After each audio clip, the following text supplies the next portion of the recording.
ମାନେ ସବୁ କ୍ଷେତ୍ରରେ ସେମାନଙ୍କର ପାରଦର୍ଶିତା ଆଜି ଶ୍ରେଷ୍ଠତ୍ୱ ପ୍ରତିପାଦନ କରିପାରୁଛନ୍ତି। ଶିକ୍ଷା କ୍ଷେତ୍ରରେ ହେଉ, ଆପଣଙ୍କର ସ୍ୱାସ୍ଥ୍ୟ କ୍ଷେତ୍ରରେ ହେଉ, ବିଜ୍ଞାନ କ୍ଷେତ୍ରରେ ହେଉ, ପ୍ରଯୁକ୍ତି ହେଉ, କ୍ରୀଡ଼ା ହେଉ, ସବୁ କ୍ଷେତ୍ରରେ ପ୍ରଶାସନ କ୍ଷେତ୍ରରେ ମଧ୍ୟ ଯଦି ଆମେ ସେମାନଙ୍କର ପ୍ରତିଭାକୁ ଦେଖିବା ତାହେଲେ ନିଶ୍ଚିତ ଭାବରେ ସେମାନେ ସ୍କୁଲରେ ପାଠ ପଢ଼ିବା କ୍ଷେତ୍ରରେ ହେଉ କିମ୍ବା ଆଜି ଯଦି ଆମେ ଦେଖିବା ଉଡ଼ାଜାହାଜ ଆକାଶରେ ଚଲେଇବା ପାଇଲଟିଂ କାମ କରିବାରେ ମଧ୍ୟ ଆମେ ଦେଖିଛନ୍ତି ସମସ୍ତେ ଅପରେସନ୍ ସିନ୍ଦୁର କିଭଳି ଭାବରେ ଭାରତ ଆଉ ପାକିସ୍ତାନ ଭିତରେ ଯେତେବେଳେ ଅପରେସନ୍ ସିନ୍ଦୁର ଆରମ୍ଭ ହେଲା ସେତେବେଳେ ମହିଳାମାନଙ୍କର ନେତୃତ୍ୱରେ କିଭଳି ଭାବରେ ନାରୀ ଶକ୍ତିର ଚମତ୍କାର ପ୍ରଦର୍ଶନ ହେଇଥିଲା ଏବଂ ଆମେ ସେ 2 ଦିନର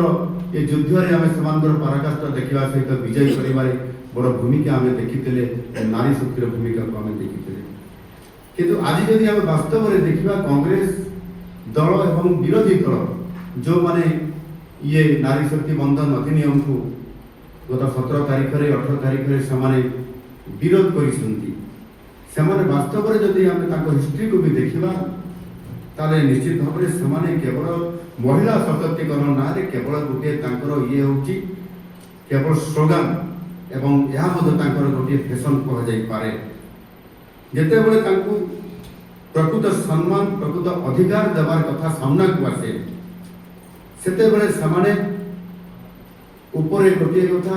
ଭିତରେ ଆଉ ଗୋଟିଏ କଥା,